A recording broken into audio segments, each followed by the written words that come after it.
Bonjour à tous, bonjour et merci de nous rejoindre aujourd'hui pour ce webinaire assez généraliste sur la signature électronique, valeur légale, bénéfices et usages. J'espère que tout le monde voit mon écran et ma trombine. C'est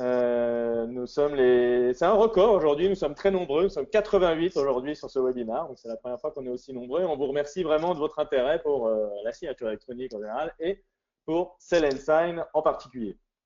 Alors, vous êtes de tous les secteurs, c'est vraiment un usage, la signature électronique qui est en train de se déployer dans toute l'économie française à très grande vitesse. Et je vais essayer de vous faire un topo assez rapide qui permettra d'une part de saisir ce que c'est la signature électronique et quel est le cadre juridique, et puis d'autre part, comment en pratique on peut mettre ces usages en place et réussir à faire signer facilement des documents à valeur juridique, légale et probante au quotidien. En attendant les quelques personnes qui nous rejoignent encore, je vais vous présenter rapidement, pour ceux qui ne connaissent pas, qui je suis. Je suis le dirigeant et le fondateur d'une société qui s'appelle Calinda Software, qui a créé l'outil Cell & Sign. C'est une société qui existe depuis 2007, qui s'est toujours focalisée sur comment peut-on améliorer l'efficacité, la performance, la productivité de la collaboration dans les entreprises, que ce soit à l'intérieur ou à l'extérieur avec leurs partenaires et leurs clients. Donc, on a un brevet qu'on a déposé sur une technologie qui permet de tracer automatiquement les échanges de mails. Et puis, par-dessus ça, on a en 2014 créé l'application Cell & Sign pour faire la signature électronique facilement, rapidement et de manière juridiquement valable. Et aujourd'hui, finalement, la structure de mon exposé, ça sera un peu de vous raconter l'histoire de pourquoi on a créé Cell & Sign. Quelle est l'histoire qui nous a amené à gravir ce nouveau sommet vers la collaboration à haute performance.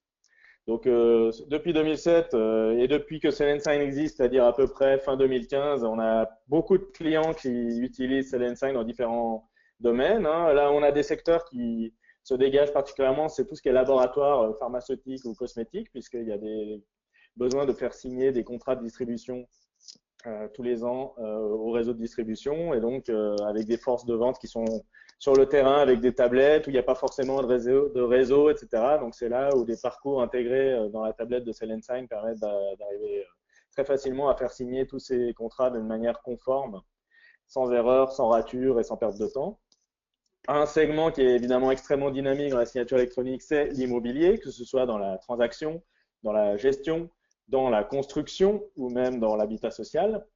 Un autre segment, évidemment, c'est la finance et l'assurance en particulier, qui est extrêmement rapidement en train de se digitaliser actuellement. Ça peut être signer des bulletins de souscription, des contrats d'assurance, des contrats de prêt, des mandats CEPA, tout simplement, des contrats de leasing ou de location, etc.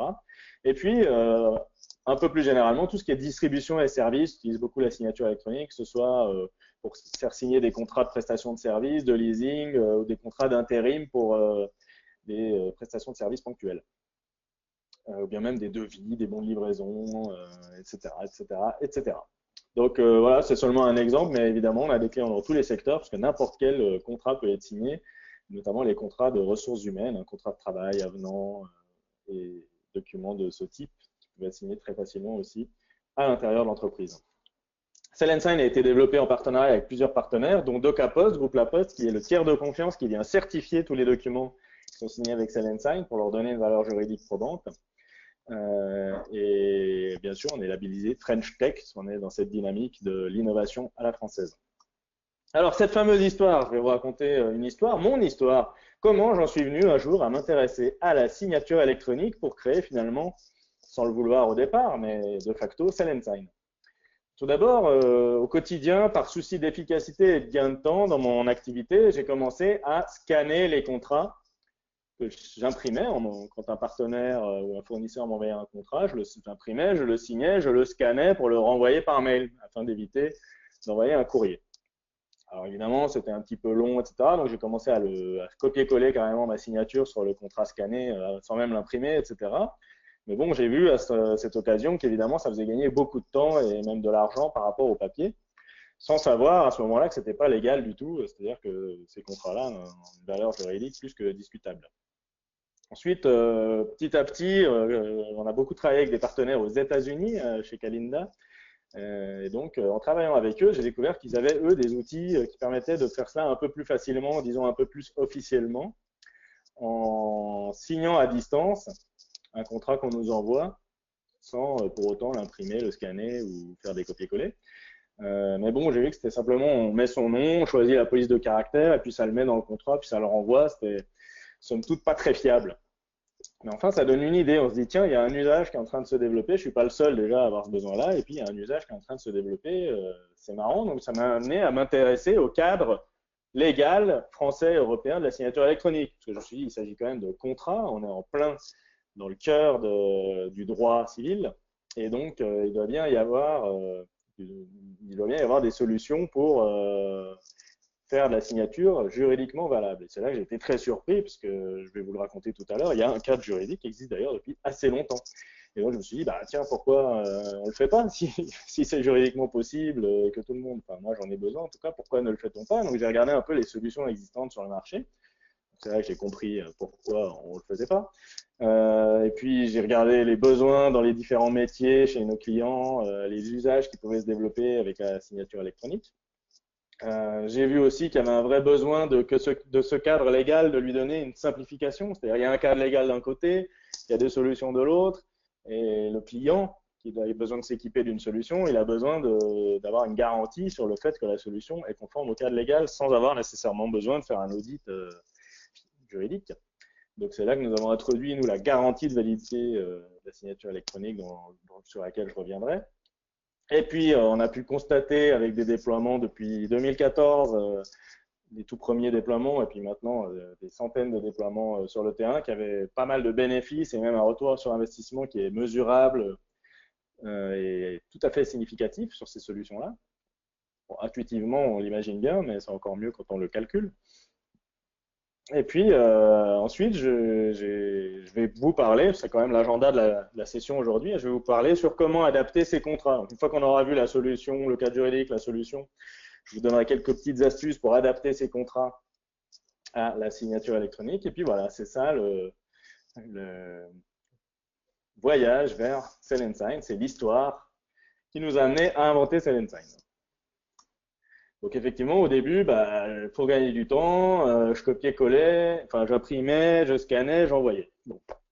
Ensuite, pour gagner encore plus de temps, j'ai commencé à copier-coller ma signature. Là, c'est celle de Churchill. Hein. C'est pour symboliser le fait que le problème de copier-coller sa signature, c'est que n'importe qui peut copier-coller la signature de n'importe qui. Hein.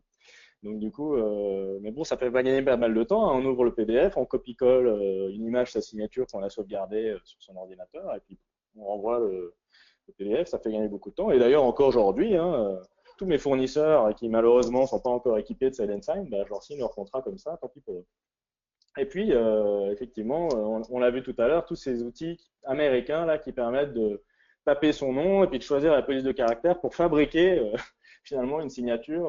Donc c'est finalement l'acceptation du fait que n'importe qui peut signer un document de cette façon-là. Donc tout ça, c'est vraiment pratique, mais c'est pas valable juridiquement. Et donc, je me suis intéressé, comme je le disais, au cadre juridique en France. Et puis, on va revenir à l'Europe tout à l'heure. Alors en France, j'ai été stupéfait quand j'ai vu que, en fait, c'est depuis 2004 que, dans les faits, on peut signer électroniquement avec valeur juridique. Hein, donc ça date depuis 2000, les lois, et puis tous les décrets, etc., pour que ce soit vraiment en place, ça fait depuis 2004.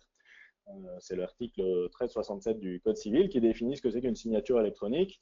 Bon, pour simplifier le principe de la loi là-dessus, c'est simplement que le procédé électronique qui est utilisé pour signer électroniquement, afin d'être valable, il doit garantir 3 conditions. Il doit réunir 3 conditions, de permettre l'identification du signataire, de garantir le lien entre le signataire, donc la personne qu'on a nommée, qui est censée être la personne qui a signé, et l'acte, c'est-à-dire pouvoir les raccorder pour que plus tard on puisse dire oui, c'est bien ce document-là qu'il a signé et pas quelque chose d'autre.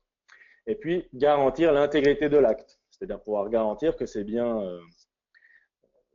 exactement le document qu'on a sous les yeux le jour où on le regarde, qui a été signé le jour où il a été signé, hein, dans le temps. Garantir cette intégrité et ce lien dans le temps. Donc voilà les 3 conditions qu'il faut réunir pour faire une signature électronique juridiquement valable. Ce sont des principes. Hein.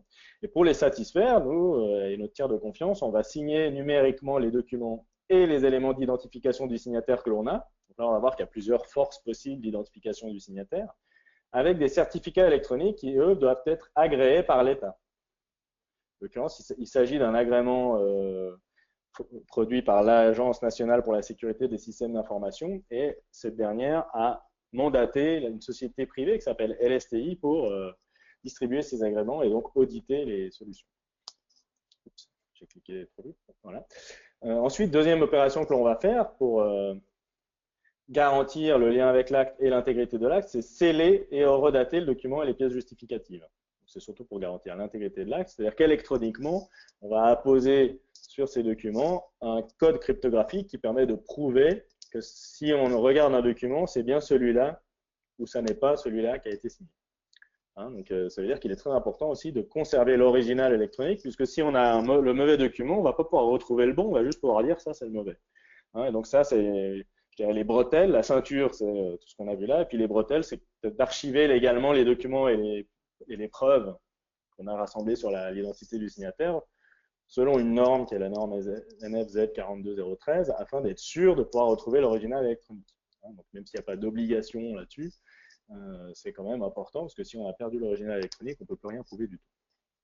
Donc voilà un petit peu le cadre juridique français, qui existe depuis 2004. Si vous voulez vraiment en savoir plus, je vous invite à regarder notre livre blanc qui est disponible sur notre site web. On parle de tout ça, qui a été fait avec des avocats. Et puis, depuis 2016, ce qui est bien, c'est que l'Europe s'est mise d'accord pour uniformiser ses réglementations européennes pour la signature électronique. Et je pense qu'on peut dire aujourd'hui que l'espace économique européen est la zone commerciale qui a la législation la plus avancée sur la signature électronique au monde. Donc, ça nous donne, pour une fois, un avantage par rapport au reste du monde. Parce que non seulement on autorise la signature électronique, donc c'est agile, mais en plus, on lui donne un cadre qui est quand même assez puissant sur le plan de la confiance, ce qui est supérieur à ce qui est fait par exemple en Amérique du Nord, où là, on peut faire un peu ce qu'on veut, comme on l'a vu tout à l'heure, mais c'est pas très solide, donc c'est le juge à la fin qui tranche. Tandis que là, en Europe, on a cette approche où on essaie quand même de cadrer les choses avant que les problèmes se posent. Donc c'est l'eIDAS, ce règlement qui est rentré en vigueur en 2016, qui va homogénéiser la signature électronique et puis aussi donner un peu plus de finesse que juste il y a un certificat, c'est valable, il n'y a pas de certificat, c'est pas valable. Donc là, on a 3 niveaux de signature dans le règlement eIDAS.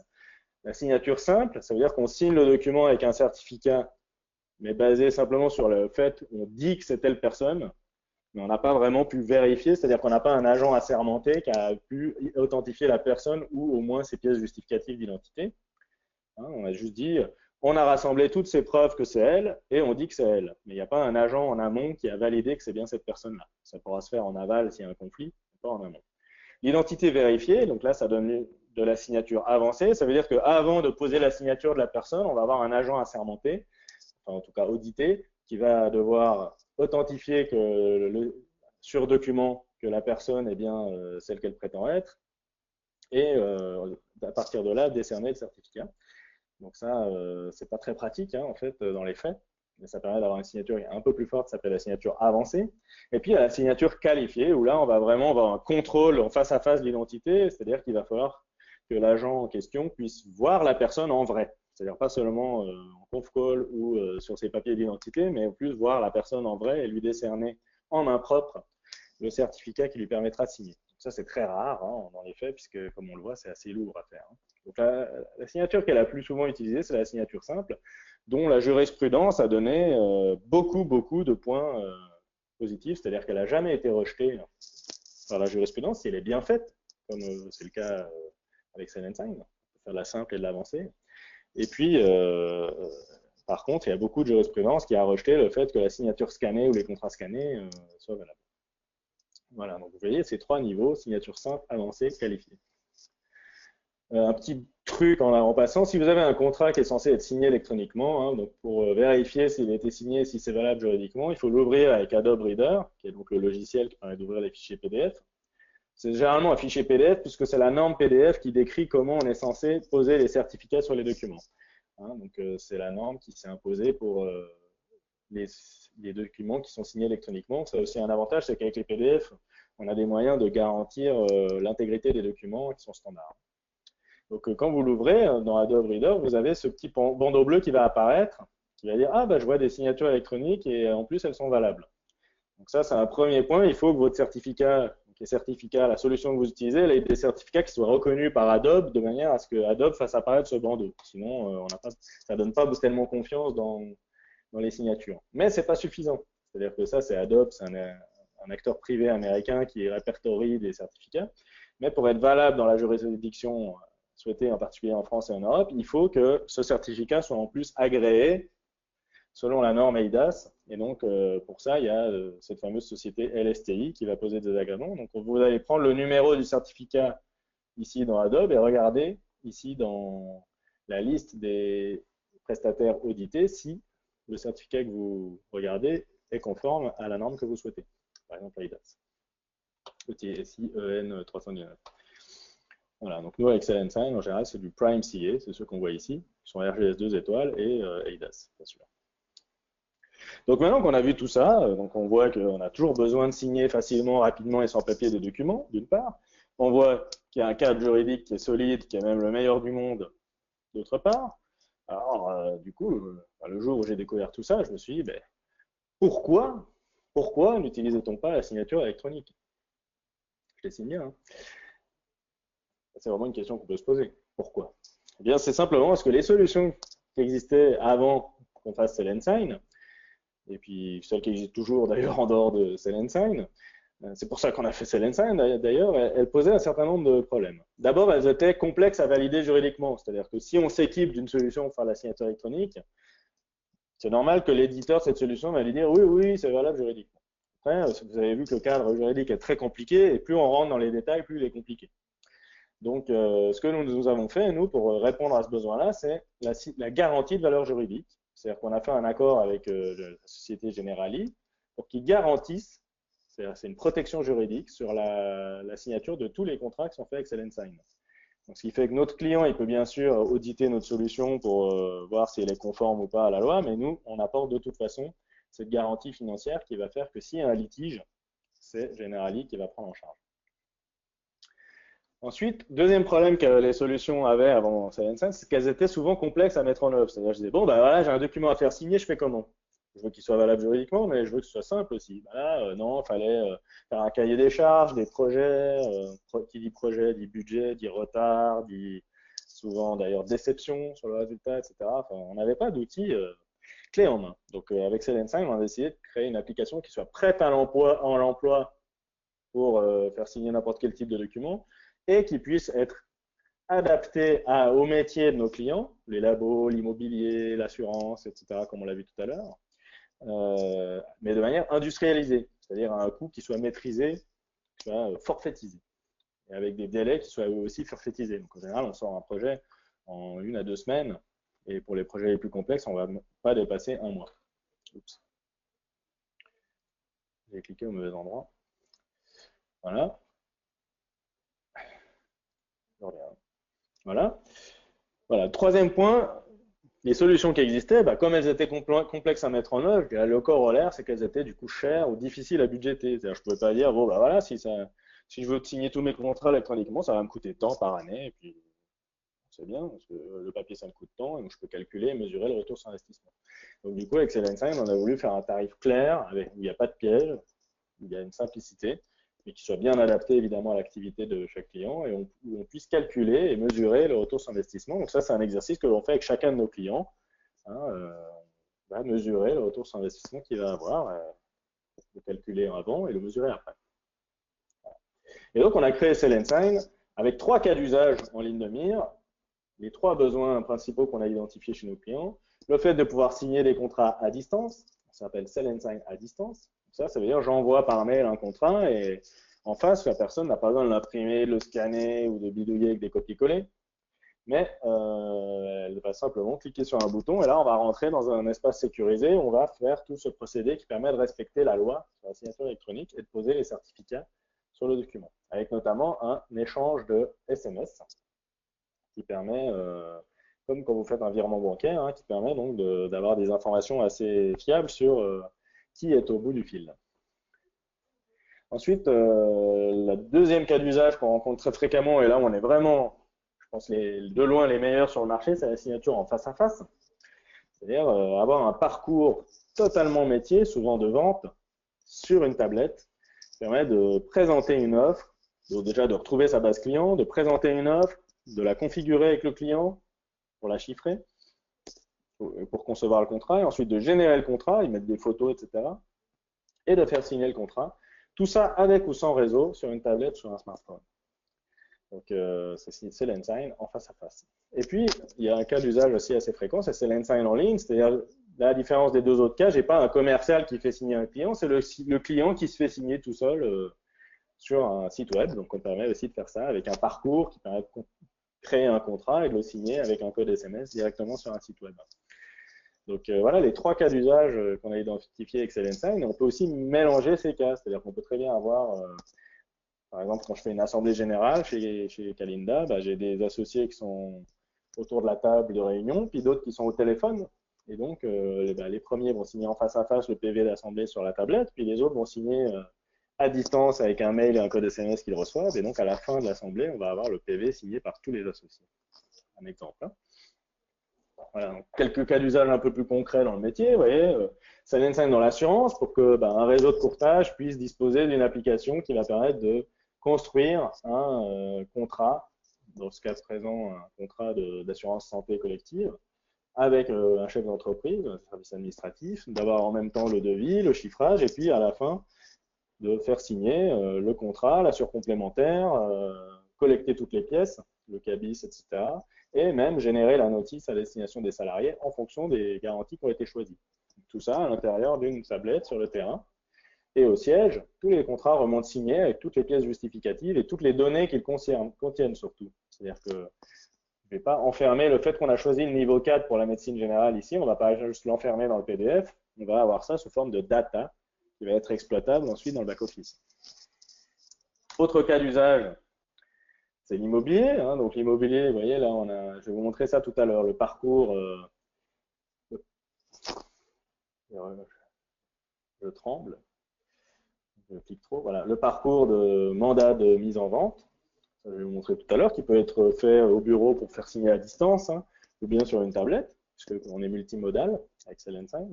Ou bien un état des lieux, là c'est souvent fait sur tablette, on va pouvoir ici aller soit avoir quelque chose d'assez rapide où on va juste mettre l'état des différentes pièces, soit rentrer ici dans le détail du sol, des équipements, des murs, pour vraiment indiquer le nombre de fourchettes et le nombre de trous, et puis prendre des photos.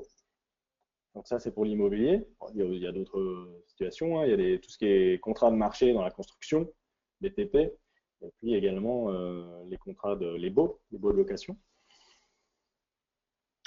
Autre cas d'usage très fréquent, donc c'est les laboratoires, j'en ai déjà parlé, mais en gros, hein, les délégués pharmaceutiques vont avoir des tablettes dans lesquelles les contrats de l'année qui vient sont déjà préprogrammés avec les différents choix qui s'offrent en termes de merchandising ou de distribution aux pharmaciens ou aux groupements de pharmacies.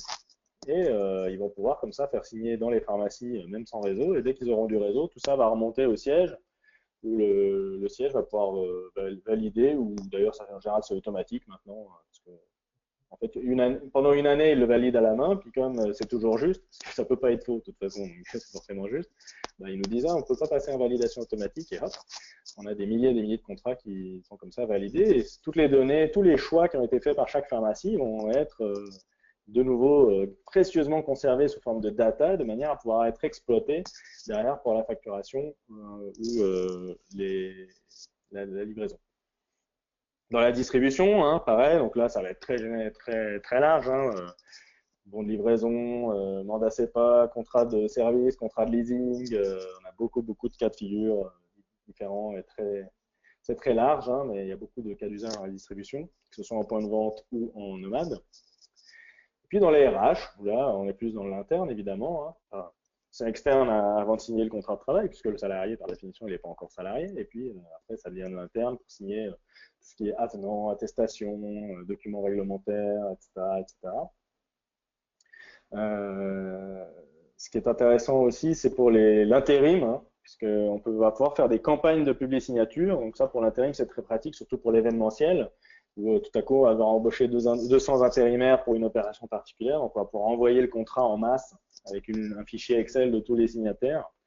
Et puis, ça enverra le contrat personnalisé pour chaque signataire. Et tous ceux qui signent à distance, bah, ils peuvent directement prendre leur poste. Et ceux qui n'ont pas signé, ils vont signer sur une tablette en arrivant sur les lieux le jour de l'événement, par exemple. Donc ça, c'est aussi un cas très répandu, les RH. Là, ils peuvent avoir différentes validations en avance ou ensuite pour faire signer les documents. Voilà. Si vous avez des questions, hein, j'en profite pour le lire, vous pouvez les poser dans l'outil que vous utilisez pour suivre cette session. Il y a une section qui s'appelle questions, et donc, à moins qu'il y ait une question urgente qu'on traitera dans ce cas directement, on les traitera à la fin, avec le temps qu'il nous restera à la fin. N'hésitez pas, posez des questions, et on pourra regarder ça ensemble. Ce que je vous propose maintenant, c'est d'aller. Vous voyez, on est parti du très abstrait, on va de plus en plus dans le concret. Donc là, on va vraiment arriver dans le très concret, avec une petite démonstration juste pour vous montrer ce que ça donne en vrai. Toutes ces idées qu'on a brassées depuis qu'on a commencé à travailler sur le sujet, ben, qu'est-ce que ça nous a donné en vrai comme résultat? Donc, je vais vous faire deux exemples. Ben, un exemple qui est de signer un contrat de travail à distance, avec un salarié qui doit arriver la semaine prochaine, par exemple. Et puis un deuxième exemple qui va être de faire signer un mandat immobilier sur une tablette. Je rends visite à un propriétaire qui souhaite vendre son bien, et donc je vais pouvoir lui faire un mandat de vente.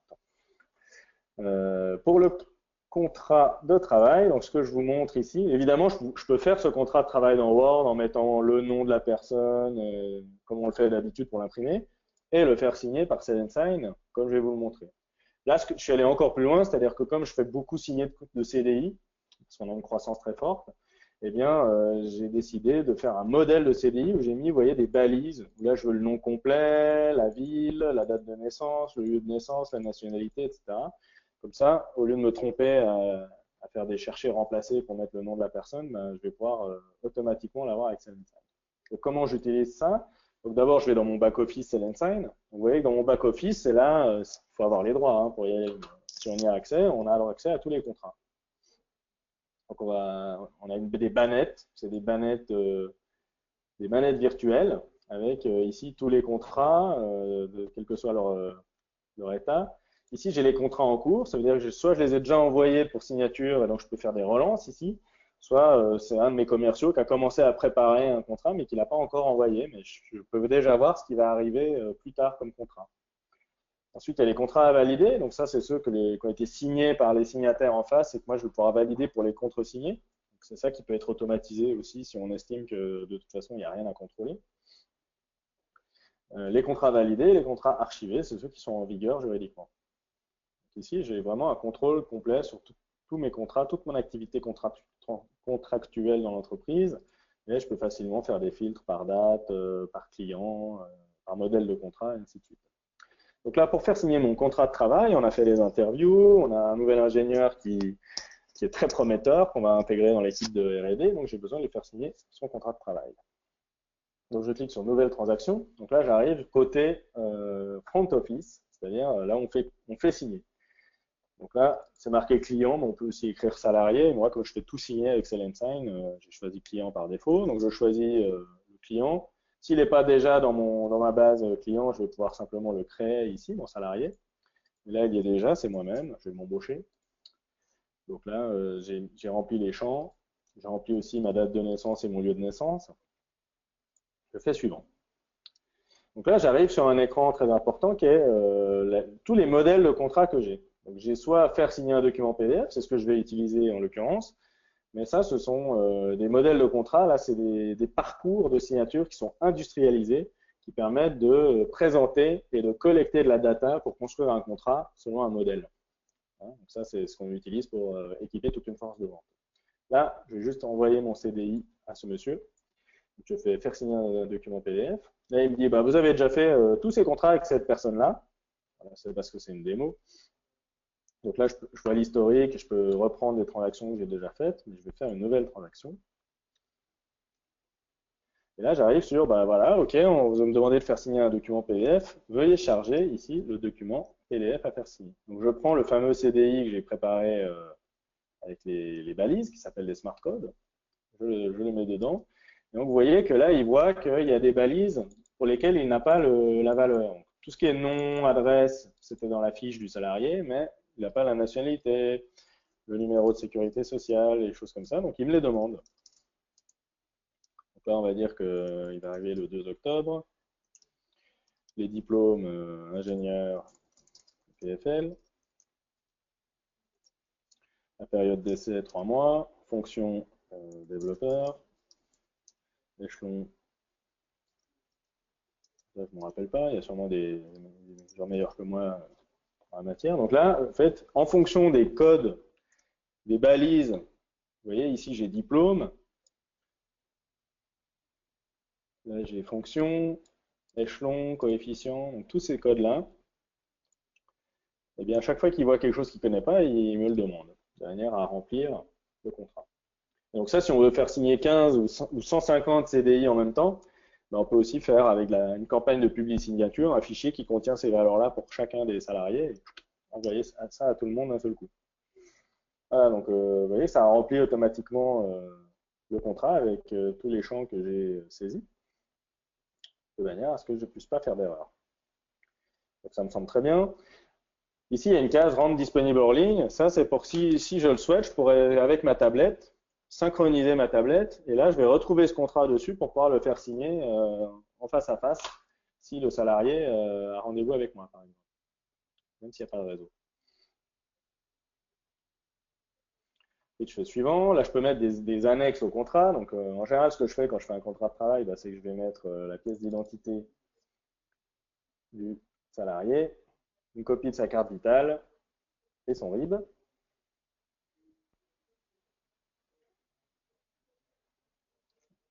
Voilà, mon ordinateur a un peu du mal avec le webinar, on est très nombreux. Là. Ça y est. Donc là, j'ai fait suivant. Et donc maintenant, bah, qui sont les signataires? Donc là, bah, c'est simplement le salarié. Donc, vous voyez, je peux choisir donc, le mode. Est-ce que je signe en face à face, à distance ou mixte? Je peux ajouter d'autres signataires. Et je désigne mon signataire, ici, comme étant signataire par mail. Ça veut dire qu'il va recevoir un mail et ensuite un code SMS. Créer une liasse, ça me permet de mettre plusieurs contrats dans la même liasse pour le faire signer tous en même temps au même signataire. Je fais suivant. Et là, il va me montrer une dernière fois le contrat avant que je l'envoie. Donc là, je trouve le fameux contrat de travail. Je peux le vérifier une dernière fois avant de l'envoyer. Puis, je vais pouvoir personnaliser le contrat de travail. Cher monsieur Mermot, voici le CDI pour signature. Je fais envoyer, tout simplement. Donc, tout ça, c'est standard. C'est-à-dire, si vous achetez Selensign, bah, vous aurez demain cet environnement-là qui permet de faire signer des documents comme ça à distance. Là, on va voir ce que ça donne ensuite. Donc, le salarié, il va recevoir dans sa boîte mail ici un mail de votre part qui dit voici le CDI pour signature, etc. Avec un bouton lire et signer le document. Quand il clique sur ce bouton, donc il rentre dans cet espace sécurisé, on va afficher le contrat et lui permettre de le signer. Il peut relire le contrat. Vous voyez que les pavés de signature sont positionnés ici, hein, donc ils seront remplis avec les signatures, donc il peut signer. Et là, comme je suis en signature à distance, on lui dit, vous allez recevoir un SMS avec le code à usage unique. Donc on va générer un code qui est valable seulement quelques minutes, qui permet de signer ce contrat. Donc là, ça y est, je l'ai reçu sur mon téléphone. Je coche une case comme quoi j'ai lu et j'accepte le contrat, et je signe. Donc là, on est dans ce qu'on appelle la signature simple, c'est-à-dire qu'on déclare qu'il s'agit d'Alexandre Mermot. Ensuite, on a tout un faisceau de preuves qui sont le mail, l'adresse IP qui est utilisée pour signer, le code, le numéro de téléphone, le code qu'on a envoyé à ce numéro de téléphone, le fait qu'il l'ait ressaisi sur ce mail, enfin, sur cette page qui correspond à telle adresse IP, à tel mail, etc. Donc, on a énormément de faisceaux de preuves qui permettent de prouver qu'il s'agit bien de ce signataire-là. Mais ça reste du déclaratif, c'est-à-dire que je peux très bien faire signer un contrat avec le nom de quelqu'un d'autre. Hein. Donc c'est à moi évidemment d'être vigilant sur le fait que c'est bien la pièce d'identité de la personne que je vais embaucher, c'est bien son numéro de mobile que j'utilise. Hein.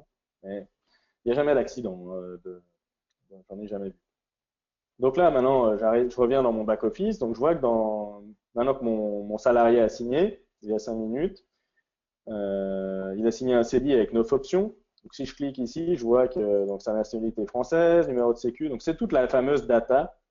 Toute la fameuse data qu'on a saisie dans le contrat. Elle est dans le contrat, certes. Si le juge veut les lire, il pourra les lire. Mais nous, on en a besoin pour travailler. Et donc, elle est sous forme de données vraiment exploitables. Donc là, je peux aller relire encore une fois ce fameux contrat. Et je vais pouvoir le valider, ça veut dire le contresigner. Donc, bon, c'est le même, hein, on va passer dessus. Mais bon, on voit qu'ici, on a posé une sorte de signature, enfin un dessin pour symboliser la signature électronique pour le salarié. Et donc maintenant, si je valide le contrat, on va poser la signature de l'employeur. Donc là, seulement certaines personnes dans l'entreprise ont le droit de valider les contrats, puisqu'il faut avoir la délégation de signature. Et voilà. Donc là, le contrat a été signé, contresigné et validé, et il va partir en archivage légal. Il rentre en vigueur. Vous voyez, là, j'ai une signature qui est personnalisée pour le fournisseur, l'employeur en l'occurrence. Et puis ici, vous voyez, on a un sceau du tiers de confiance qui permet de certifier que le document est bien conforme à la législation et qui porte un numéro de transaction. Donc si on l'ouvre dans Adobe Reader, on a ce fameux bandeau bleu et les certificats qui vont pouvoir être contrôlés. On n'a pas le temps d'aller là-dessus aujourd'hui, mais il y a déjà eu des webinaires sur ce sujet dans le passé. Donc si vous êtes intéressé à ça, il y a des enregistrements sur notre site web. Maintenant, je vais passer à un deuxième exemple qui est le mandat exclusif. Donc là, au lieu d'être sur le fait que j'ai un document que j'ai généré dans Word ou dans un traitement de texte ou dans un outil métier qui peut ou pas contenir des balises qui s'appellent des smart codes pour le faire signer, eh bien là, je vais faire signer un document à partir d'un parcours qui a été construit pour mon entreprise. Donc ça, c'est encore une fois quelque chose qui est industrialisé chez nous, qu'on peut faire en quelques jours et pour un coût qui est maîtrisé.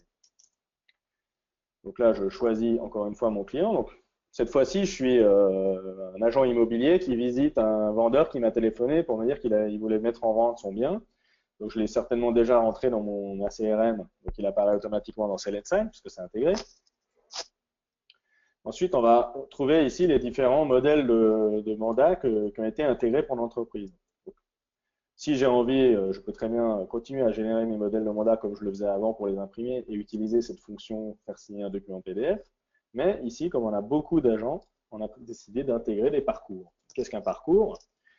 C'est quelque chose de vraiment métier qui permet de ne jamais se tromper et de présenter et de construire un contrat de manière guidée, avec le concept du précédent suivant. Donc ici, on va mettre le numéro de mandat. Ici, on peut aussi générer automatiquement des numéros de mandat aux normes. Ensuite, on va s'occuper des mandants. Bon, est-ce que c'est monsieur, monsieur et madame? Les coordonnées, donc c'est déjà saisi. Là, je peux prendre la pièce d'identité du premier mandant en photo avec ma tablette. Parce qu'encore une fois, c'est ça qui va permettre de déclarer l'identité de manière juridiquement valable, faire une signature électronique.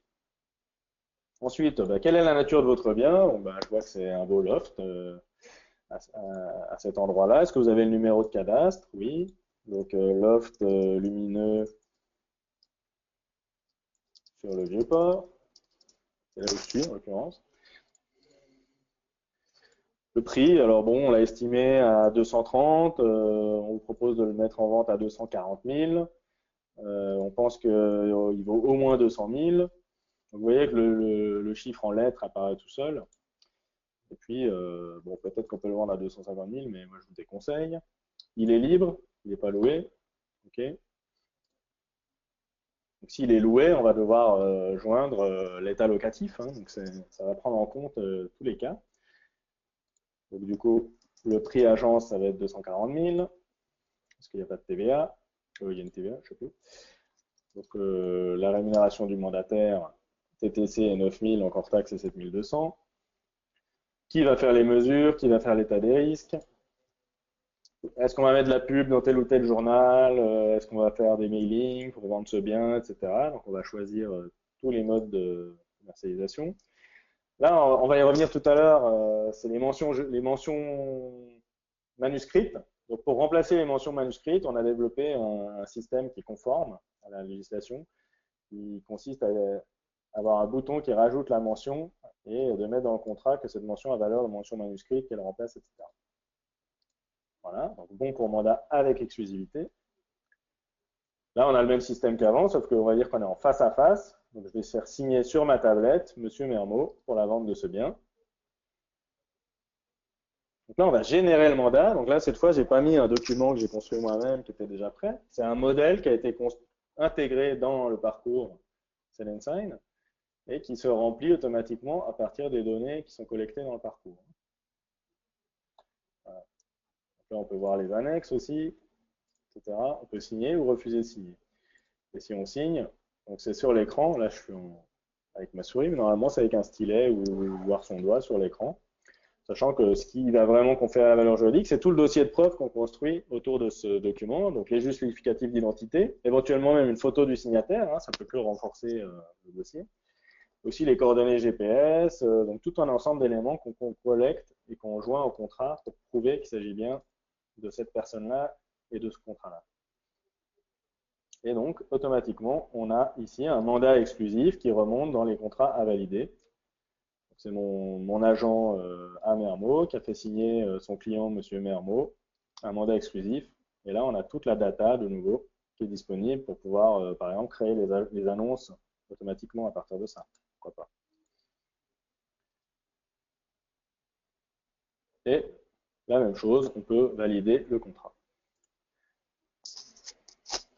Voilà pour les démonstrations. On a beaucoup d'autres démonstrations à vous faire. Donc, si vous avez besoin de voir quelque chose pendant le labo, dans les labos, les assurances ou avec vos propres contrats, pourquoi pas, contactez-nous. On se fera un plaisir de vous faire une démo.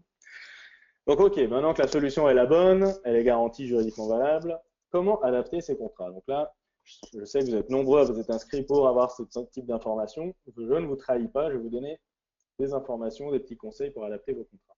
Bon, d'abord, première chose à savoir, c'est qu'il existe des contrats qui ne sont pas éligibles à la signature électronique.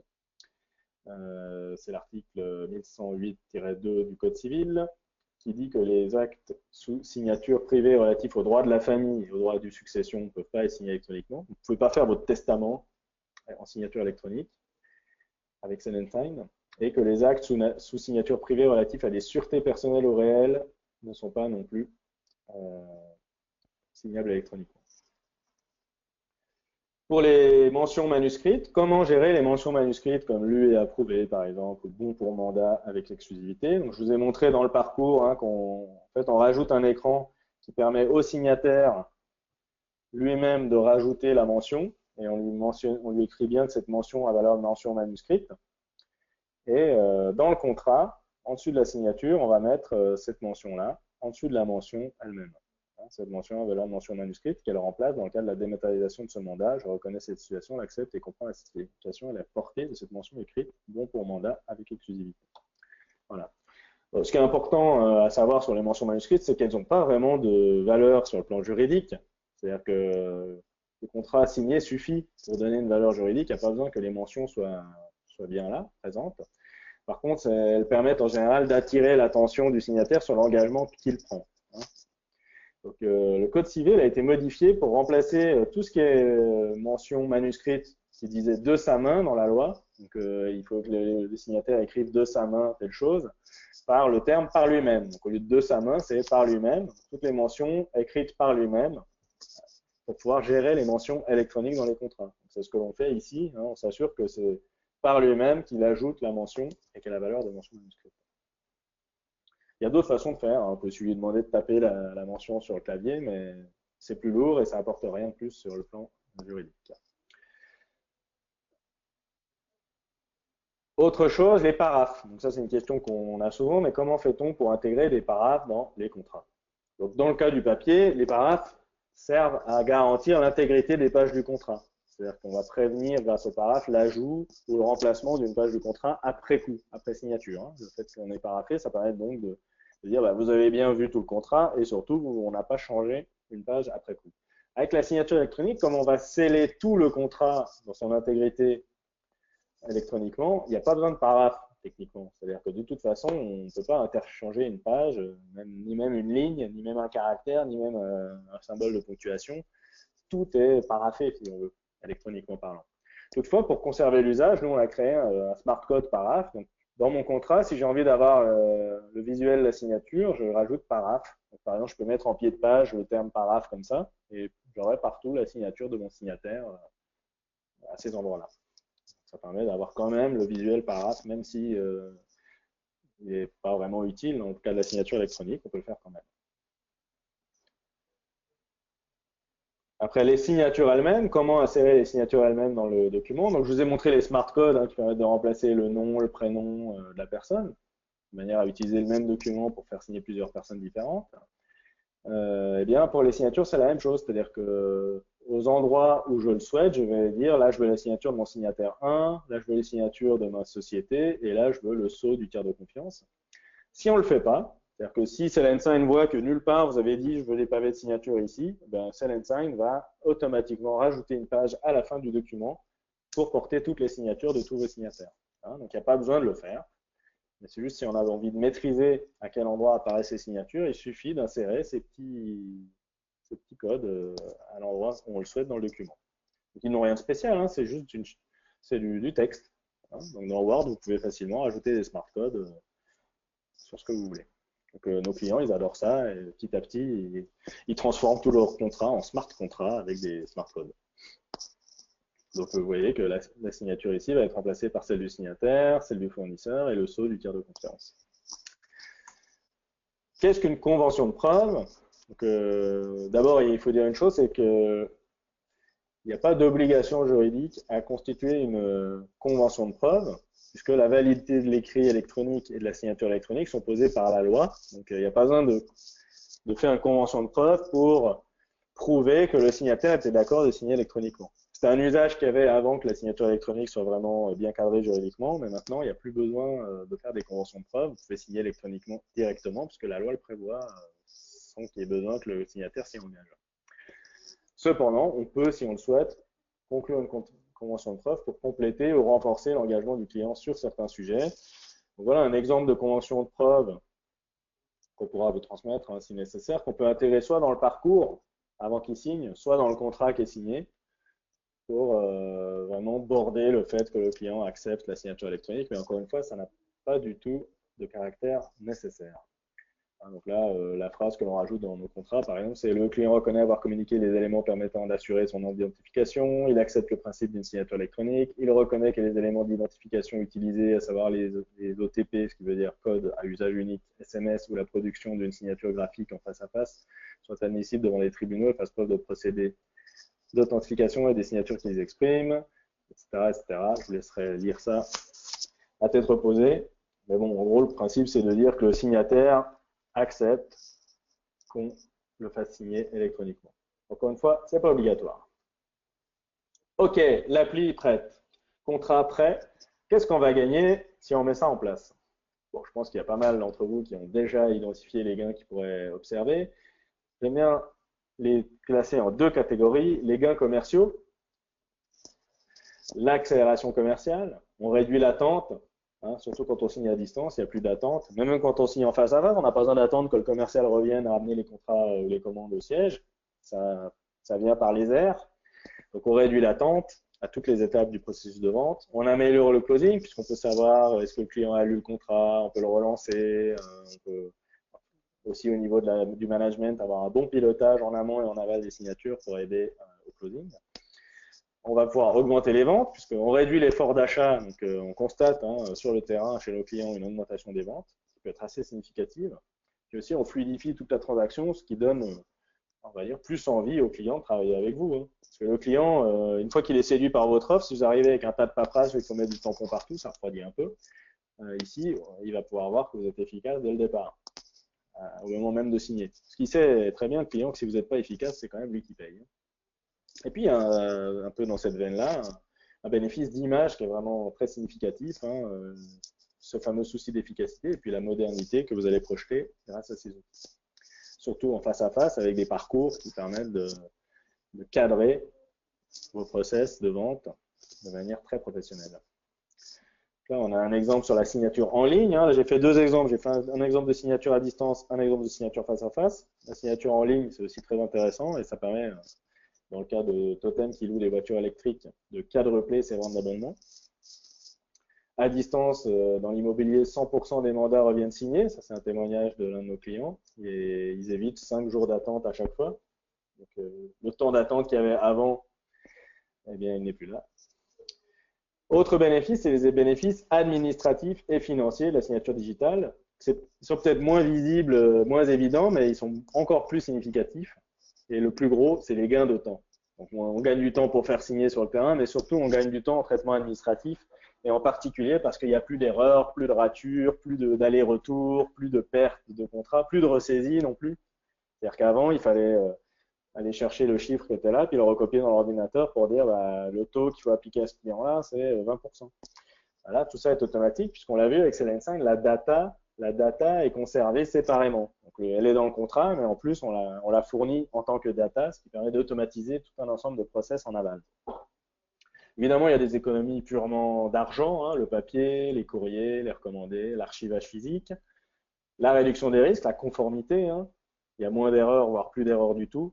On ne peut plus faire des ratures, on ne peut plus sortir des valeurs autorisées, on peut faire des contrats qui sont très cadrés ou pas, hein, c'est un choix.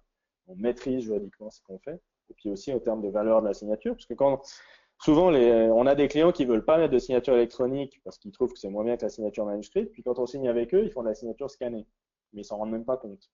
Donc là, au moins, vous avez une maîtrise juridique, vous savez à quel niveau de signature vous êtes. Et puis, une réduction du BFR qui peut être énorme. Hein. On a un témoignage sur notre site web d'une société qui a réduit son BFR des 2/3 grâce à l'automatisation de la facturation suite aux signatures.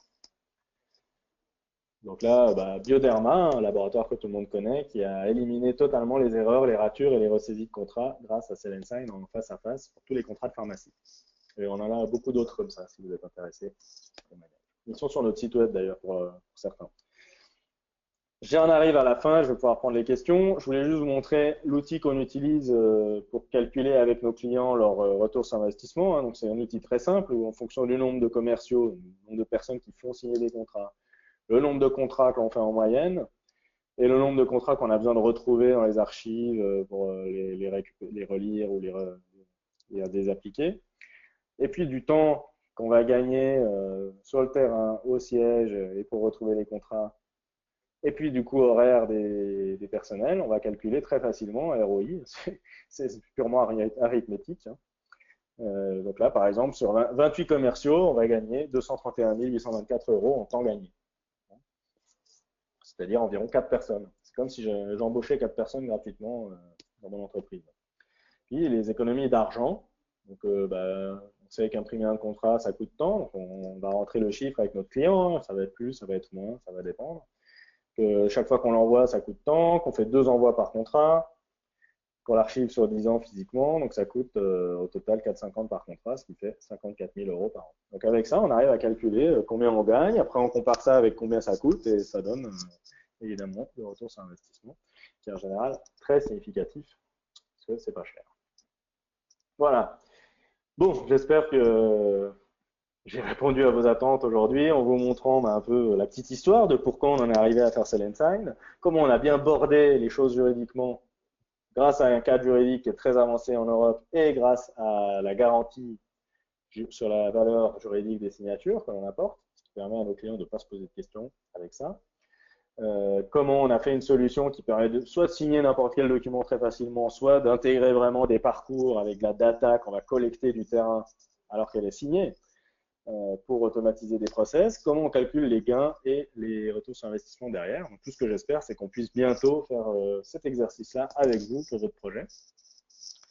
Je vous mets mes coordonnées et je vais répondre aux questions. Alors, n'hésitez pas, dans l'outil que vous utilisez pour suivre la session, du coup, je suis obligé de sortir de la présentation.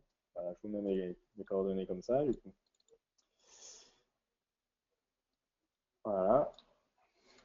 Donc, dans l'outil que vous utilisez pour suivre la session, vous pouvez poser des questions que je vais me faire un plaisir de répondre maintenant. Donc, il y a une question sur les plafonds de garantie sur la protection juridique générale qu'on offre avec les signatures. Donc, alors, j'ai plus en tête exactement le plafond, mais c'est quelques milliers d'euros hein, sur la protection juridique de la valeur des signatures Selling-Sign. Après, c'est quelque chose qui peut très bien être négocié au cas par cas. Ça, c'est le standard pour tous nos clients. C'est-à-dire que c'est inclus avec Selensign, vous avez une garantie sur la valeur juridique des transactions. On peut certainement moduler ces plafonds de garantie si vous en avez besoin, mais par défaut, je crois que ça doit être dans les 4 ou 5 000 euros.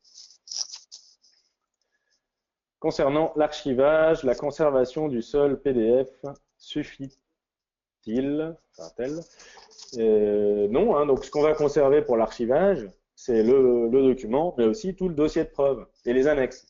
Alors les annexes, ça peut être assez volumineux, et comme l'archivage a un coût qui peut varier en fonction du volume, il vaut mieux être très prudent hein, sur les annexes que l'on va mettre. Et il est également possible de simplement mettre l'empreinte de l'annexe dans le dossier de preuve et non pas l'annexe en entier. Donc ça veut dire qu'on est obligé de la conserver par ailleurs. Donc on va pouvoir prouver que c'est bien celle qu'on a conservée par ailleurs qui était jointe au contrat. Hein, donc ça, c'est un moyen de, si vous avez des grosses annexes, comme par exemple des plans pour des contrats de chantier, eh bien de ne pas exploser les coûts d'archivage.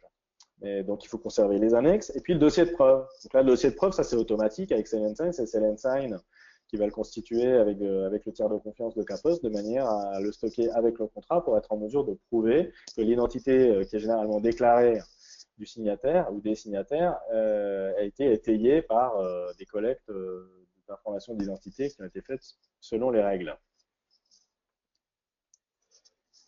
Autre question ici. A-t-on des perspectives concernant l'engagement de caution d'un bail d'habitation qui doit être manuscrit? Alors, effectivement, ça c'est un point qui fait débat. Hein. Est-ce que les actes de caution joints au baux locatif sont signables électroniquement?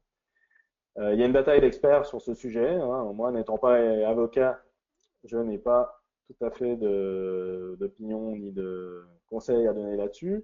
Ce que je constate, c'est qu'on a des clients qui font signer des actes de caution et que c'est très pratique pour eux. Je constate aussi qu'il n'y a jamais eu de litige en jurisprudence là-dessus et que par contre, il y a la Cour de cassation qui a validé des dettes qui étaient liées à des actes de caution qui avaient été faits électroniquement. Donc j'ai pas mal de faisceaux d'indices qui me montrent qu'il est en fait possible juridiquement de signer des actes de caution électroniquement. Mais c'est vrai qu'il y a des experts qui disent que non. Alors, bien malin, qui connaît le fin mot de l'histoire, mais ça se fait en tout cas, avec des gros gains. Est-il possible de compléter ce mandat sans connexion Internet? Oui, alors je l'ai dit, hein, donc, nous avons dans le Google Play Store pour Android, dans l'App Store pour iPad ou iOS, et dans le Windows Store pour tout ce qui est ordinateur ou tablette sous Windows, des applications Selensign dans lesquelles vous allez retrouver vos contrats et vos parcours et qui fonctionnent en mode déconnecté. Donc, quand vous avez du réseau au bureau avant de partir sur le terrain, vous synchronisez, vous allez retrouver tous les mandats, les transactions que vous avez préparées, mais aussi bien sûr les parcours de signature et la base client aussi, qui vient de votre CRM, tous les clients que vous avez déjà enregistrés, vous pouvez en créer de nouveau sur la tablette aussi. Et puis là, sans réseau, vous pouvez présenter, faire signer n'importe quel contrat, prendre des photos. Le dossier de preuve va être constitué pour tenir compte du caractère déconnecté de la transaction, hein, ce qui veut dire qu'on va devoir mettre dans le dossier de preuve des choses qui viennent étayer le fait qu'il n'y ait pas eu de triche entre le moment où on était déconnecté et le moment où on a été reconnecté. Et on peut tout à fait compléter tous ces contrats sans connexion Internet. Et dès qu'on a du réseau, ils remontent dans Selensign au siège. Absolument. C'est le mode offline. Êtes-vous conforme à la loi eIDAS? Bien sûr que oui, évidemment. Cela va de soi. La loi européenne stipule aussi qu'il faut conserver après auprès d'une société de services qualifiés. Donc ça, c'est l'archivage légal. Donc là aussi, nous sommes certifiés eIDAS pour l'archivage légal. Pas de problème. Vous parlez toujours d'Adobe Reader pour ouvrir un PDF et vérifier la validité du certificat de la signature. Est-ce que ça fonctionne aussi bien avec un reader open source comme Foxit Reader? Alors, j'utilise pas Foxit Reader pour ma part, mais je crois que oui. J'ai vu que ça fonctionne très bien. Ouais. Je savais pas que c'était open source, par contre. Vous m'apprenez quelque chose. Mais tout à fait, ça marche avec Foxit Reader, mais ça marche pas, par exemple, avec Preview sur le Mac ou bien avec Chrome, qui ouvre des PDF en Preview, mais qui va pas aller contrôler les certificats de signature électronique. Donc, je dirais qu'il y a beaucoup d'outils avec lesquels ça marche, mais que ce qui fait foi, la norme, c'est Adobe. Donc, on peut très bien travailler avec tous les autres outils au quotidien, puis le jour où on a un doute, Adobe est gratuit et on peut tout à fait l'utiliser. Voilà, bah écoutez, nous avons fait notre heure de webinaire. Donc, je vous remercie à tous pour votre nombreuse participation et puis votre intérêt qui s'est manifesté à travers toutes ces questions. Si vous avez d'autres questions, n'hésitez pas. Vous avez ici mes coordonnées. On a également échangé des mails en amont de ce webinaire. Donc, si vous souhaitez un rendez-vous, une démo ou calculer votre ROI à vous pour étayer votre dossier, bah, n'hésitez pas. Contactez-nous, prenons rendez-vous et on se fera un plaisir de digitaliser toute votre activité avec du valeur juridique garantie. Merci à tous, bonne fin de journée et j'espère à très bientôt dans un prochain webinaire.